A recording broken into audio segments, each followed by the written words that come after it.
Good morning बच्चों। आज का आपका चैप्टर है चिन्ह। चिन्ह का मतलब होता है साइन या मार्क कोई भी।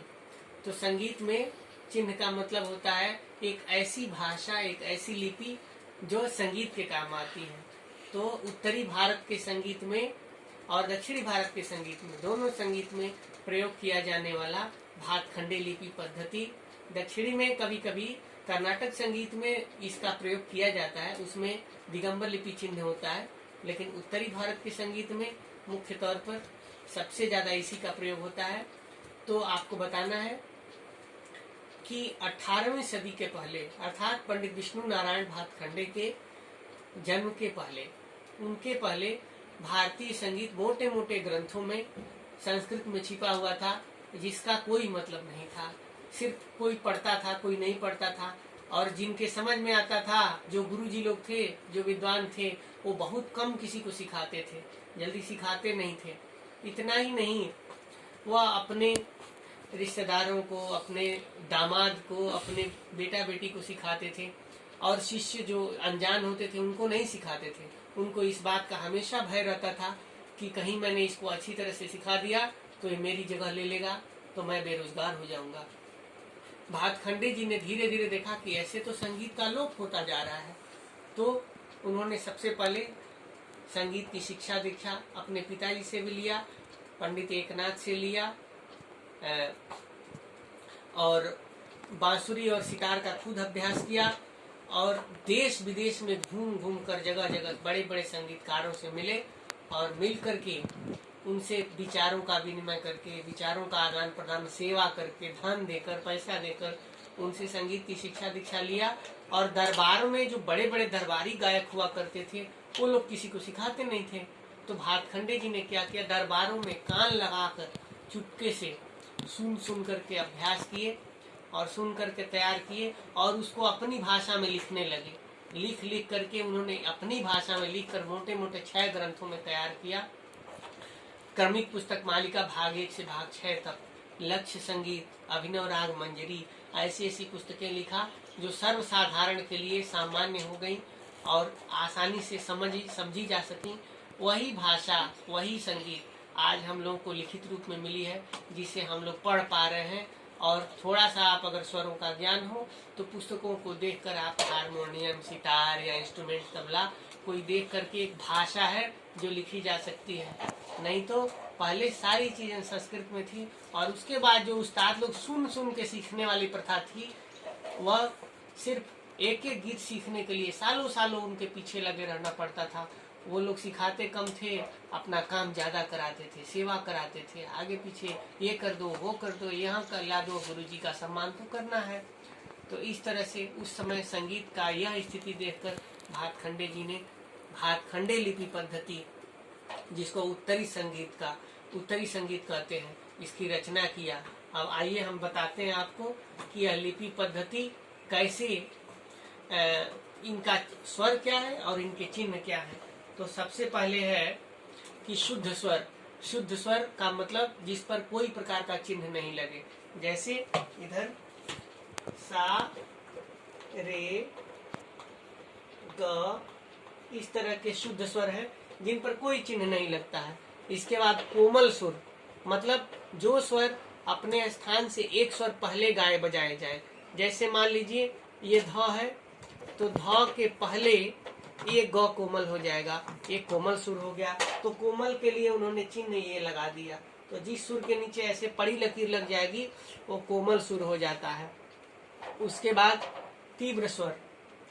तीव्र स्वर आता है, तो तीव्र का मतलब जो स्वर अपने स्थान से एक स्वर बाद में गाया बजाया जाए। जैसे ये म है, तो एक स्वर बाद में इधर, एक स्वर बाद में गाया दबा दिया जाएगा। तो जैसे म है, तो तीव्र स्वर के पहचान के लिए इसके ऊपर एक खड़ी लकीर लगा दिया।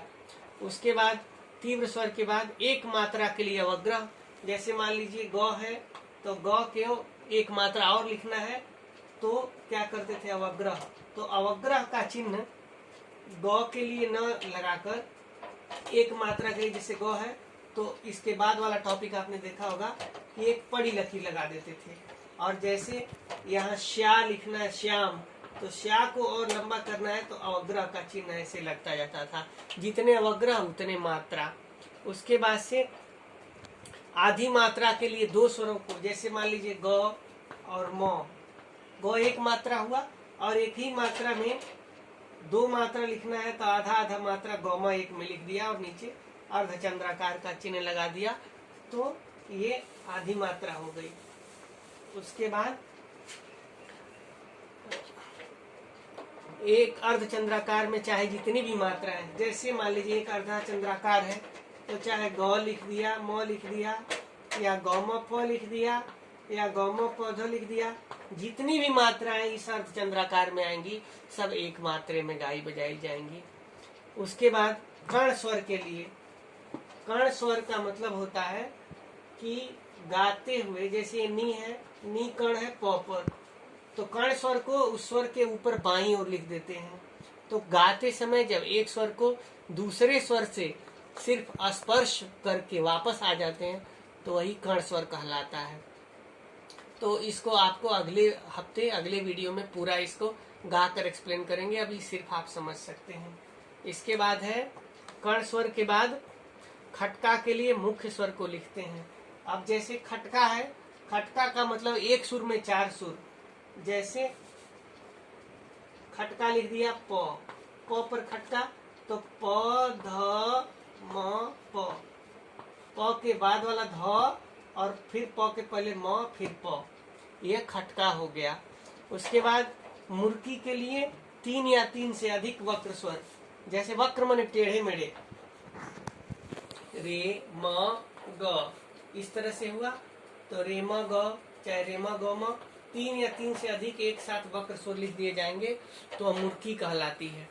उसके बाद मीड़, एक स्वर से दूसरे स्वर पर जाना, जैसे सा से प पर जाएंगे तो इसके मीड़ के लिए ऊपर धनुषाकार चिन्ह लगा देते हैं, यह मीड़ हो जाता है।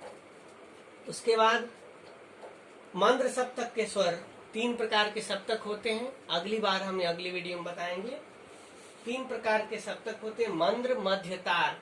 तो मंद्र स्वरों के लिए नीचे एक बिंदु लगा देते हैं, जैसे नी हुआ तो नी के नीचे एक बिंदु लग जाएगी तो मंद्र सप्तक का सुर होता है, मोटी आवाज।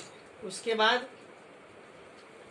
बाद होता है मध्य सप्तक, इसमें कोई चिन्ह नहीं होता, जैसे सारे ग ये सब लिखेंगे। उसके बाद तार सप्तक का सुर आ जाता है। तार सप्तक का मतलब स्वर के ऊपर एक बिंदी, तो ऐसे लग जाएगा तो ये तार सप्तक के मतलब पतली आवाज हो जाएगी। मंद्र मध्य तार, तार सप्तक के बाद अब ताल में आइए देखते हैं। ताल में सम के लिए, सम का मतलब वह स्थान जहाँ से ताल शुरू होता है, जैसे धा धिन धिन धा धा धिन धिन धा धा तिन तिन धा का धिन धिन धा धा, तो जहाँ से ताल शुरू होता है वह सम होता है। सम का वह स्थान ऐसे गुणे के चिन्ह क्रॉस के चिन्ह से दिखाया जाता है। उसके बाद ताली को, जैसे दूसरी ताली है तो 2 लिख दिया जाएगा, तीसरी ताली है तो 3 लिख दिया जाएगा, इस तरह से स्वरों के ऊपर लिख दिया जाता है। उसके बाद खाली के लिए, जहाँ पर जैसे मान लीजिए सारे लिखा है इसके ऊपर शून्य लग गया, शून्य का चिन्ह लग गया, तो शून्य लगने का मतलब खाली हो गया। उसके बाद विभाग के लिए, जैसे मान लीजिए 4 सुर लिखे हैं, सा रे ग और म, तो जैसे 4 सुर लिखे हैं तो इनको 2 विभाग में बांटना है, तो विभाग के लिए खड़ी लकीर खींच देते हैं। और मात्रा बढ़ाने के लिए जैसे सा रे हुआ तो इसको बढ़ाने के लिए खड़ी लकीर पड़ी लकीर लगा देंगे। अगर ताल है तो जैसे धा, तो धा है तो धा को अगर मात्रा बढ़ाना है तो ऐसे कर देंगे, एक मात्रा और बढ़ाना है तो ऐसे कर देंगे। इस तरह से आपने देखा कि सभी स्वरों के लिखने के लिए अलग अलग चिन्ह बनाए जिससे आसानी से समझ में आ सके। अब इस चैप्टर को यहाँ सीखने के बाद अगले वीडियो में आपको ये सारा चीज एक्सप्लेन करके गायन के साथ बताया जाएगा। अभी के लिए आप यह पूरा चैप्टर अपनी कॉपी में लिख लेंगे और लिख करके अच्छे से तैयार करेंगे और तैयार करके अगले हफ्ते के लिए रेडी रहेंगे। Thank you.